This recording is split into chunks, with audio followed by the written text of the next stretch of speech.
എന്തൊക്കെയുണ്ട് വിശേഷങ്ങള്? എല്ലാവർക്കും സുഖം തന്നെയെന്ന് വിശ്വസിക്കുന്നു. ഞങ്ങളിവിടെ സുഖമായിരിക്കുന്നു. അപ്പോൾ കുറേ ദിവസമായില്ലേ വീഡിയോ ഇട്ടിട്ട്, വിഷുവിന് വീഡിയോ ഇട്ടതല്ലേ. അതിനുശേഷം ഞാൻ നാട്ടിൽ പോയി, അപ്പൊ അതുകൊണ്ട് വീഡിയോ ഒന്നും ഇടാൻ പറ്റിയില്ല. അതുപോലെ തന്നെ ഹോങ്കോങ് ട്രിപ്പ് ഉണ്ടായിരുന്നു. അപ്പൊ മൊത്തം തിരക്കിലായിരുന്നു കേട്ടോ. അപ്പൊ നാട്ടിൽ പോയി തിരിച്ചു വന്നതാണ്. അപ്പൊ ഞാൻ കരുതി നമ്മുടെ നാടൻ ചക്കപ്പുഴുക്കിന്റെ വീഡിയോ ഇട്ടാലോ എന്ന്. നാട്ടിൽ പോയപ്പോൾ ഞാൻ പെട്ടെന്ന് ഉണ്ടാക്കിയതാണ്. അപ്പൊ ഇതിനു മുമ്പ് ഞാൻ നാടൻ ചക്കപ്പുഴുക്കിന്റെ വീഡിയോ ഇട്ടിട്ടുണ്ട്. പക്ഷെ അത് വേറെ റെസിപ്പിയാണ്. ഈ റെസിപ്പിയാണ് നമ്മുടെ വീട്ടിൽ സ്ഥിരം ഉണ്ടാക്കാറുള്ളത്. വളരെ എളുപ്പമാണ്. ഇപ്പോൾ നാട്ടിൽ ചക്ക കിട്ടുന്ന സീസൺ അല്ലേ, എല്ലാവരും വീട്ടിലും മിക്കവാറും ചക്ക ഉണ്ടാവും. അപ്പോൾ എന്തായാലും ഈ റെസിപ്പി തയ്യാറാക്കി നോക്കണം. അതിനുശേഷം അഭിപ്രായം പറയാനും മറക്കരുതേ. അപ്പൊ നിങ്ങൾ ഉണ്ടാക്കുന്ന വിഭവങ്ങളുടെ ഫോട്ടോസ് എല്ലാം നമ്മുടെ വീണാസ് കറി വേൾഡിന്റെ ഇൻസ്റ്റാഗ്രാം വഴിയോ ഫേസ്ബുക്ക് വഴിയോ അയച്ചു തരാൻ മറക്കില്ല എന്ന് വിശ്വസിക്കുന്നു. അപ്പോൾ ഒട്ടും താമസിച്ചിട്ട് നമുക്ക് എങ്ങനെയാണ് രുചികരമായിട്ടുള്ള ചക്കപ്പുഴുക്ക് തയ്യാറാക്കാം എന്ന് നോക്കിയിട്ട് വരാം. ഓക്കെ, അപ്പൊ നമുക്ക് ചക്കപ്പുഴുക്ക് ഉണ്ടാക്കാം. അത് എന്റെ വീട്ടിലുണ്ടാക്കുന്ന രീതിയിൽ കേട്ടോ. അതിനുവേണ്ടി ഞാനിവിടെ വലിയ സൈസുള്ള 30 ചുള ചക്കയാണ് എടുത്തിരിക്കുന്നത്. അത് നമ്മളെ കുരുവെല്ലാം കളഞ്ഞിട്ട് ഇതേപോലെ മീഡിയം സൈസായിട്ട് മുറിച്ചിട്ടുണ്ട്. അതിന്റെ തന്നെ ചക്കക്കുരുല്ലേ ക്ലീൻ ചെയ്ത് മുറിച്ച് ചെറുതാക്കി കട്ട് ചെയ്ത് വെച്ചിട്ടുണ്ട്. അപ്പൊ അതിലോട്ട് നമുക്ക് കുറച്ച് മഞ്ഞൾപ്പൊടിയും ഉപ്പും വെള്ളം കൂടെ ചേർത്ത് ഒരു 3 വിസിലടിക്കാം. ആദ്യം ചക്കക്കുരു വേവിക്കുക, അതിനുശേഷമാണ് ചക്ക വേവിക്കേണ്ടത് കേട്ടോ. അല്പം മഞ്ഞൾപ്പൊടി ഇടുക, കുറച്ച് ഉപ്പ് ചേർത്ത് കൊടുക്കാം, കുറച്ച് വെള്ളം കൂടെ ചേർത്ത് കൊടുക്കാം, മിക്സ് ചെയ്യുക. എന്നിട്ട് നമുക്കൊരു മീഡിയം ഫ്ലെയിമിൽ 3 വിസിൽ കേട്ടോ. കുക്ക് ചെയ്തിട്ടുണ്ട്. 3 വിസിൽ വന്നിട്ട് ഓഫ് ചെയ്തിട്ടുണ്ടായിരുന്നു. നമുക്ക് തുറന്ന് നോക്കാം. ഇപ്പൊ നന്നായി കുക്കായിട്ടുണ്ട്. ഇനി നമുക്ക് ഇതിലോട്ട് തന്നെ ആ ചക്കയും കൂടി ഇട്ടിട്ട് ഒരു വിസിൽ കേട്ടോ. പെട്ടെന്ന് ചക്ക വെന്തോളും, അതുകൊണ്ട് ഒരുപാട് വിസിൽ വേണ്ട, ഒരു വിസിൽ. അപ്പൊ അതിൽ ഉപ്പും മഞ്ഞപ്പൊടി ഓൾറെഡി ഇട്ട കാര്യം ഇടുന്നില്ല കേട്ടോ. ഇച്ചിരി കൂടി വെള്ളം ഒഴിച്ചതിന് ശേഷം അടച്ചു വെച്ചിട്ട് ഒരു വിസിൽ. അപ്പോൾ നമ്മുടെ ചക്ക റെഡി ആയിട്ടുണ്ട്. ചക്കയും ചക്കക്കുരു നന്നായി കുക്കായിട്ടുണ്ട് കേട്ടോ. അപ്പൊ നമ്മൾ എടുത്തിരുന്ന പോർഷന്റെ ഹാഫേ എടുത്തിട്ടുള്ളൂ. അതായത് ഒരു 30 ചക്കച്ചോള എടുത്തു ഞാൻ പറഞ്ഞില്ല, അതിന്റെ ഒരു പകുതി ഞാൻ എടുത്തിട്ടുള്ളൂ കേട്ടോ. പകുതി നമുക്ക് എരിശ്ശേരി ഉണ്ടാക്കാൻ വേണ്ടി മാറ്റി വെച്ചു. ഇനി നമുക്ക് ഇതിലോട്ട് വെളിച്ചെണ്ണ ഒഴിച്ചു കൊടുക്കാം. വെളിച്ചെണ്ണ ഒന്ന് ചൂടാവട്ടെ. വെളിച്ചെണ്ണയിലോട്ട് നമുക്ക് കുറച്ച് കറിവേപ്പില ഇട്ട് കൊടുക്കാം. അതേപോലെ തന്നെ 15 ചെറിയുള്ളി വളരെ നൈസാക്കി അരിഞ്ഞത് അല്ലെങ്കിൽ ചതച്ചതായാലും മതി കേട്ടോ. അതിട്ട് കൊടുക്കാം.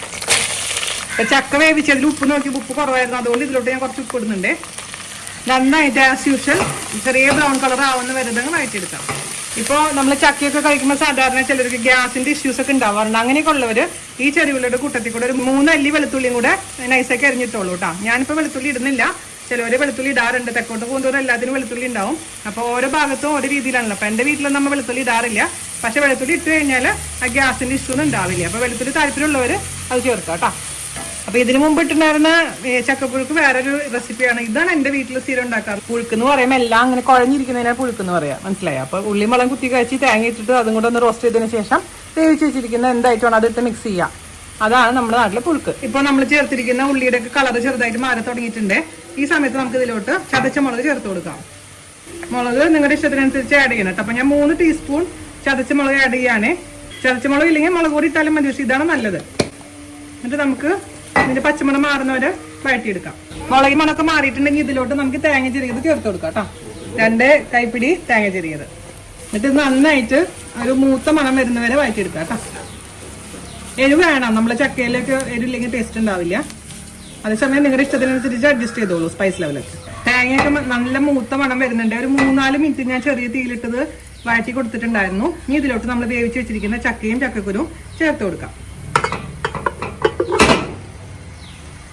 നന്നായിട്ട് യോജിപ്പിച്ചതിന് ശേഷം കുറച്ച് നേരം അതിൽ കിടന്ന് കുക്കാവട്ടെ. അപ്പോഴാണ് എല്ലാം നന്നായിട്ട് അങ്ങോട്ട് ഇങ്ങനെ പിടിക്കുകയുള്ളൂ. യോജിക്കണം കേട്ടോ. ഇത് ഉപ്പ് നോക്കിയിട്ട് ഉപ്പ് നിങ്ങൾക്ക് കുറവുണ്ടെങ്കിൽ ആഡ് ചെയ്ത് മിക്സ് ചെയ്യാൻ മറക്കരുത്. ഇത് കുഴഞ്ഞിരിക്കുന്നതാണ് പുഴുക്ക് എന്ന് പറയുന്നത്. അതുകൊണ്ട് വേവ് കൂടി എന്ന് പറഞ്ഞാലും കുഴപ്പമില്ല, പേടിക്കണ്ട. 2 പേരുടെ സഹായത്തോടു കൂടി ഞാൻ ഇളക്കുന്നത് കേട്ടോ. ഇളക്കി മിക്സ് ചെയ്തിട്ടുണ്ട്, യോജിപ്പിച്ചിട്ടുണ്ട്, എല്ലാം പെർഫെക്റ്റ് ആണ്. ഉപ്പ് ഇച്ചിരി കുറവുണ്ടായിരുന്നു, അതുകൊണ്ട് എക്സ്ട്രാ ആഡ് ചെയ്തു ഞാൻ. പിന്നെ നല്ല മൂത്തിട്ടുള്ള ചക്കയാണെങ്കിൽ ഷുഗർ ഇടേണ്ട ആവശ്യമില്ല. അല്ലാന്ന് വെച്ചാൽ ഒരു നുള്ളി ഷുഗർ ഇട്ടോളൂ, ഭയങ്കര ടേസ്റ്റ് ആയിരിക്കും. പിന്നെ പെർഫെക്റ്റ് ആയിട്ടുണ്ട്. എരിവൊക്കെ 3 ടീസ്പൂൺ എനിക്ക് കറക്റ്റ് ആയി വന്നിട്ടുണ്ട്. അപ്പൊ ഞാൻ പറഞ്ഞ പോലെ അതൊക്കെ ശരിയാക്കാം. ശരിക്കും പറഞ്ഞ ഒരു ഹൽവ പോലെ ആവും, അത്രയും ടേസ്റ്റിയാണ് ഈ സംഭവം. അപ്പൊ നമുക്ക് അവസാനമായിട്ട് പച്ച വെളിച്ചെണ്ണയും കറിവേപ്പിലയും കൂടി ഇട്ടിട്ട് മിക്സ് ചെയ്തതിന് ശേഷം ഓഫ് ചെയ്ത് വെക്കാം.